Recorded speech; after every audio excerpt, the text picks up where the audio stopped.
Shalom, perkenalkan nama saya Deborah Nababan. Saya akan menjelaskan tentang 4 hukum rohani. Apakah kamu mau mendengarkannya? Iya, saya mau mendengarkannya. 4 hukum rohani yang pertama itu, hukum yang pertama adalah Tuhan Allah mengasihi saudara dan mempunyai suatu rencana yang indah bagi hidup saudara. Di mana dikatakan pada Yohanes 3 ayat 16, di ayat ini dikatakan, karena begitu besar kasih Allah akan dunia ini, sehingga ia mengaruniakan anaknya yang tunggal, supaya setiap orang yang percaya kepadanya tidak binasa, melainkan beroleh hidup yang kekal. Tuhan Allah mengasihi kita, sehingga ia mengaruniakan anaknya yang tunggal, supaya kita orang yang berdosa ini tidak binasa, melainkan kita beroleh hidup yang kekal. Hukum yang kedua yaitu manusia penuh dosa dan terpisah Tuhan Allah, sehingga ia tidak dapat mengetahui dan mengalami kasih dan rencana Allah bagi hidupnya. Pada Roma 3 ayat 23 dikatakan, karena semua orang telah berbuat dosa dan telah kehilangan kemuliaan Allah. Manusia diciptakan untuk bersekutu dengan Tuhan Allah. Akan tetapi karena kekerasan hatinya, ia memilih jalannya sendiri, sehingga persekutuannya dengan Tuhan terputus. Menurut Alkitab, kekerasan hati untuk memilih jalan sendiri dan ingin bebas dari Tuhan Allah disebut dengan dosa, dan diwujudkan dengan tingkah laku dan dengan sikap melawan maupun dengan sikap masa bodoh.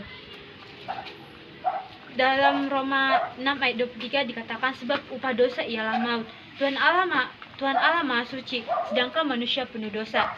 Karena itu ada suatu jurang pemisah antara Tuhan Allah dan manusia. Manusia selalu berusaha untuk mencari Tuhan Allah dan kehidupannya yang penuh kebahagiaan melalui usahanya sendiri, yaitu kehidupan yang baik, etika, filsafat, dan lain-lain. Namun gagal disebabkan karena dosanya.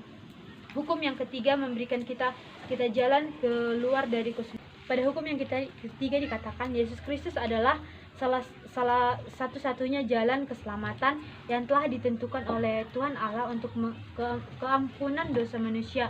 Melalui Dia, saudara dapat mengetahui dan mengalami kasih dan rencana Allah bagi saudara.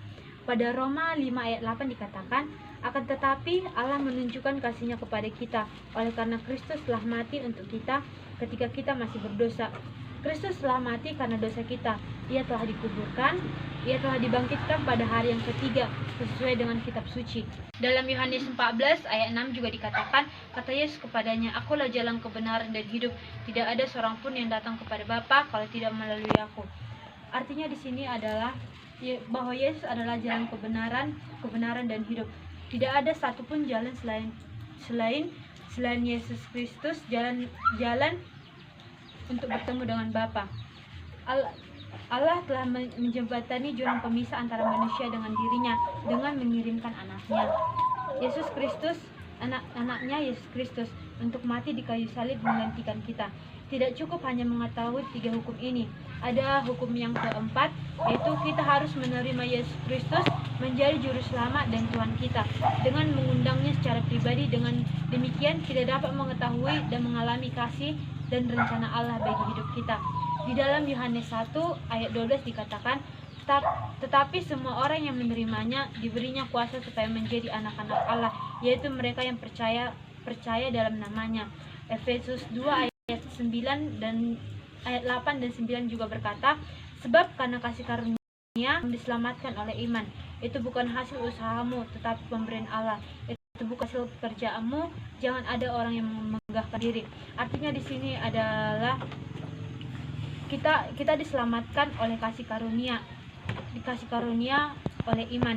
Itu bukan hasil usaha kita, tapi itu adalah pemberian Allah. Itu bukan hasil pekerjaan kita. Jangan ada dari kita yang memegahkan diri. Di Wahyu 3 ayat 20 juga dikatakan, Kristus berkata, lihat, aku berdiri di muka pintu dan mengetuk. Jika ada orang yang mendengar suaraku dan membukakan pintu, aku akan masuk mendapatkannya. Menerima Kristus berarti berpaling dari diri sendiri kepada Tuhan Allah, serta menyertakan seluruh pribadi kita atau seluruh kehidupan kita, yaitu akal budi, perasaan, dan kemauan. Karena itu tidak cukup hanya mengerti ajaran Kristus dengan akal kita saja atau menanggapinya berdasarkan perasaan semata-mata. Kita harus mengambil tindakan berdasarkan kemauan kita untuk menyerahkan setiap segi kehidupan kita dikuasai oleh Yesus.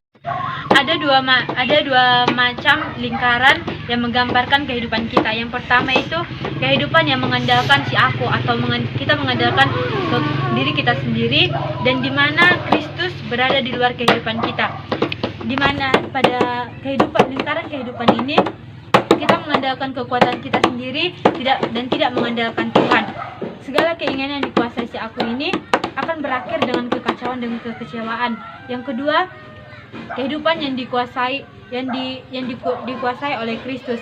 Kristus berada dalam kehidupan kita, dan si aku atau diri kita sendiri tunduk kepada Kristus. Di mana pada lingkaran kehidupan ini akan menghasilkan keserasian dengan rencana Allah.